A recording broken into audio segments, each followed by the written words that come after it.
여러분 안녕하십니까? 사주 창명가 장세진입니다. 사주 명리학에서의 정제는 당연히 원국에 있는 것이 가장 좋고 과거나 현재나 최고의 길신이지요. 오늘의 영상은 정제의 뜻과 정제운에 생기는 일, 정제의 위치에 따른 해석을 알아보겠습니다. 정제란 나의 올바른 재물이라는 뜻이지요. 한자로 발을정과 재물제를 쓰는데요. 내가 극하고 관리하는 대상이 바로 정제이며 마땅히 내가 취해야 할 재물이나 결과물입니다. 사주에 정제가 있는 사람은 내가 관리할 돈이 있다는 뜻이기도 하고 조직 생활을 한다면 노동을 제공하고 시간을 쓴 대가로 당연히 받아야 하는 월급을 말합니다. 그런데 사주에 정제가 없으면 자신이 관리하거나 받을 결과물이 없다는 뜻이 되는데요. 어떠한 행위에 대한 결과나 성과가 미약한 사람이거나 결과를 취하려는 마음이 약하다고 보기도 합니다. 사주에 정제가 있는 사람은 자신의 물건 관리나 정리정돈을 잘하며 사람이나 어떤 것들에게도 애정이 있고 아끼는 모습을 보여주지요. 성격은 안정적이고 다정다감하며 경제관념이 투철하고 저축도 잘하는 스타일인데요. 더하여 성실하고 부지런한 사람입니다. 정제는 보수적이라서 큰 변화를 좋아하지 않지요.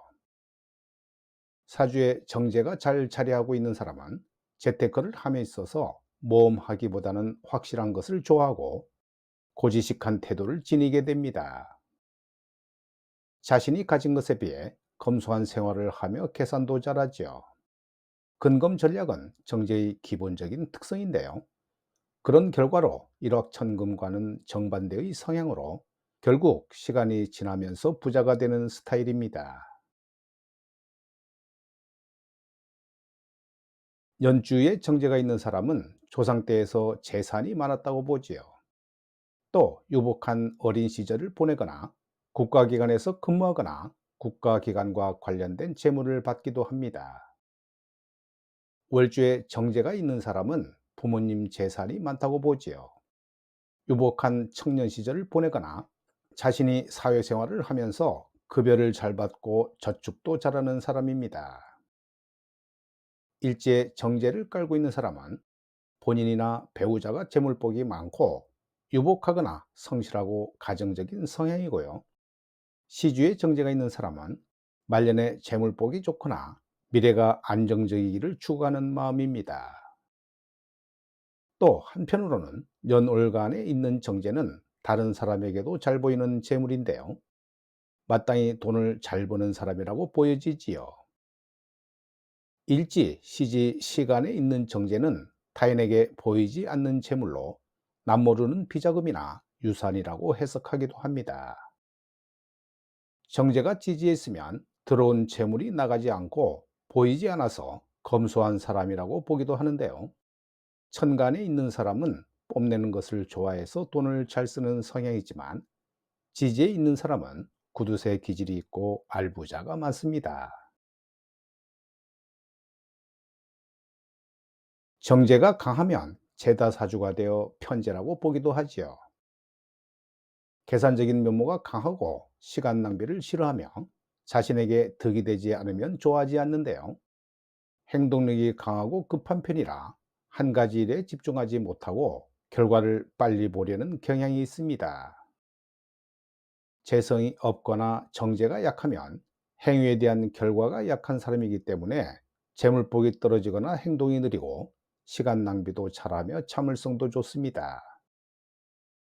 단점은 재미나 재치가 없어 사람들에게 인기가 없지요. 재성이 없는 사람은 의미 없는 시간을 잘 보내는데요. 정제가 약한 사람이 주식 투자를 하면 한 종목에 몇십 년간씩 넣어두고 김장독에 묵히는 스타일이며 물건을 사도 쓸데없는 물건을 사거나 사람이나 물건 보는 눈이 약한 편입니다.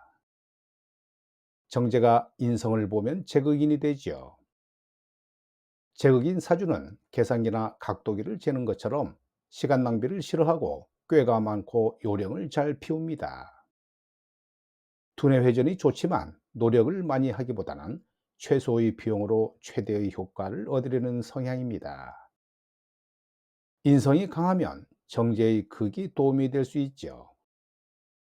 잡생각을 안 하고 그때그때 필요한 생각을 하게 되니 행동에 지체가 없고, 상황 판단력이 좋은 사람으로 상대를 보면 어떤 사람인지 금방 파악하는 사람입니다.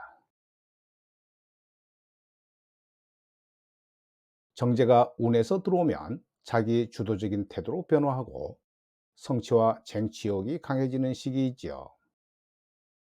정제 대운에는 내가 쏟은 노력만큼의 결과를 얻고 안정적으로 삶을 살아갈 수 있는 시기가 됩니다. 정제 세운에는 내가 원하는 목표를 성취하려 하고 성실한 생활을 하게 됩니다. 남명이 정제가 없는데 정제운을 만나면 결혼을 하게 되지만 정제운이 지나면 인연이 끊어지기도 합니다. 정제는 남명에서는 여자로 해석하기도 하고 남녀 모두에게 아버지라고 해석이 되는데요. 자기 사주에 있는 정제의 모습과 대운과 세운에서의 관계를 보면 해당 육친과의 관계를 알 수 있습니다. 재성이 강하게 오는 시기에는 어머니와의 관계가 불리한데요. 학생이라면 잡생각으로 인해 공부가 잘 되지 않지요. 그러나 정제가 과도한 인성을 극하는 시기에는 오히려 잡생각을 안 하고 요령껏 센스 있는 공부를 하기도 하는데요. 정제운은 사주에 따라 다양한 현상이 나타나게 됩니다. 정제는 여전히 최고의 길신 중에 하나이지요. 정제가 없는 사람은 정제가 있는 사람에 비해 확실히 불리한 삶을 살기도 하는데요. 물론 현대에 있어 다양하게 재물을 벌어들이는 모습이기도 합니다. 그래서 정제가 없어도 재물 복이 좋은 사람도 있지만 자신이 성취하는 재물과의 인연은 박하게 되지요. 정제 하나가 잘 자리 잡고 있거나 식상의 생조를 잘 받거나 정제가 간지 기둥으로 구성된 사람은 재물과의 인연이 길하고 사회생활을 잘하는 스타일이며 아버지가 건강하거나 부부의 인연도 길하게 됩니다. 정제를 괜히 길신이라고 부르는 것이 아닌데요.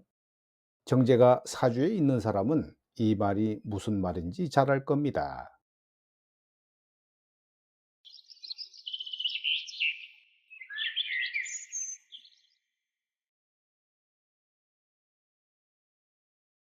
이 명조는 4월에 태어난 정해일주 남매인데요. 정유년 재성이 들어오면 정화 비견은 정임합과 재극인이 형성됩니다. 여기서 재극인은 명주에게 좋지 않은 결과가 나올 가능성이 높지요. 잘못된 문서나 문제 있는 문서가 등장한다든지 명성이 추락한다든지 등의 결과로 보는데요. 지지로 유금 재성이 들어오지만 이 해에 돈을 벌 수 있을까요?